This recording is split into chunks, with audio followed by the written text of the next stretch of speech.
మొంతా తుపానుతో రైతులు నష్టపోకుండా ముందస్తు చర్యలు తీసుకోవాలని సీఎం రేవంత్ రెడ్డి అధికారులను ఆదేశించారు. వరి కోతల సమయం అయినందున పలుచోట్ల రైతులు ధాన్యం ఆరబోశారని వారికి నష్టం వాటిల్లకుండా జాగ్రత్తలు తీసుకోవాలని అన్నారు. ధాన్యం, పత్తి కొనుగోలు కేంద్రాల్లో తగిన ఏర్పాట్లు చేయాలి అన్నారు. రాష్ట్రంలో తుపాను తీవ్రతపై బుధవారం సీఎం ఆరా తీశారు. హైదరాబాద్తో సహా ఉమ్మడి ఖమ్మం, వరంగల్, నల్లగొండ జిల్లాలో తుపాను తీవ్రత అధికంగా ఉంది అని అన్ని శాఖల అధికారులు, సిబ్బంది అప్రమత్తంగా ఉండాలని సూచించారు.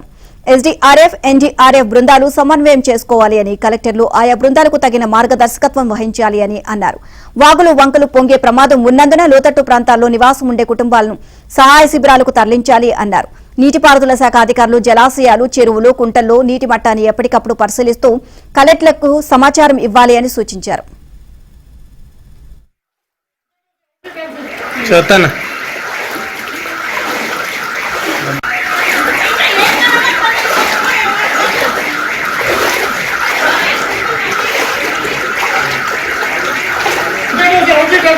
चौथा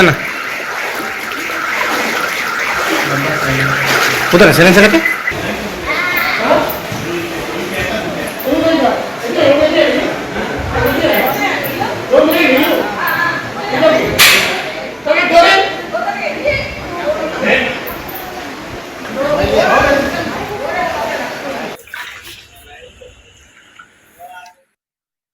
మోంతా తుపానుతో రైతులు నష్టపోకుండా ముందస్తు చర్యలు తీసుకోవాలని సీఎం రేవంత్ రెడ్డి అధికారులను ఆదేశించారు. వరి కోతల సమయం అయినందున పలుచోట్ల రైతులు ధాన్యం ఆరబోశారు అని, వారికి నష్టం వాటిల్లకుండా జాగ్రత్తలు తీసుకోవాలని అన్నారు. ధాన్యం, పత్తి కొనుగోలు కేంద్రాల్లో తగిన ఏర్పాట్లు చేయాలి అన్నారు. రాష్ట్రంలో తుపాను తీవ్రతపై బుధవారం సీఎం ఆరా తీశారు. హైదరాబాద్తో సహా ఉమ్మడి ఖమ్మం, వరంగల్, నల్లగొండ జిల్లాలో తుపాను తీవ్రత అధికంగా ఉంది అని అన్ని శాఖల అధికారులు, సిబ్బంది అప్రమత్తంగా ఉండాలని సూచించారు. ఎస్డీఆర్ఎఫ్, ఎన్డీఆర్ఎఫ్ బృందాలు సమన్వయం చేసుకోవాలి అని, కలెక్టర్లు ఆయా బృందాలకు తగిన మార్గదర్శకత్వం వహించాలని అన్నారు.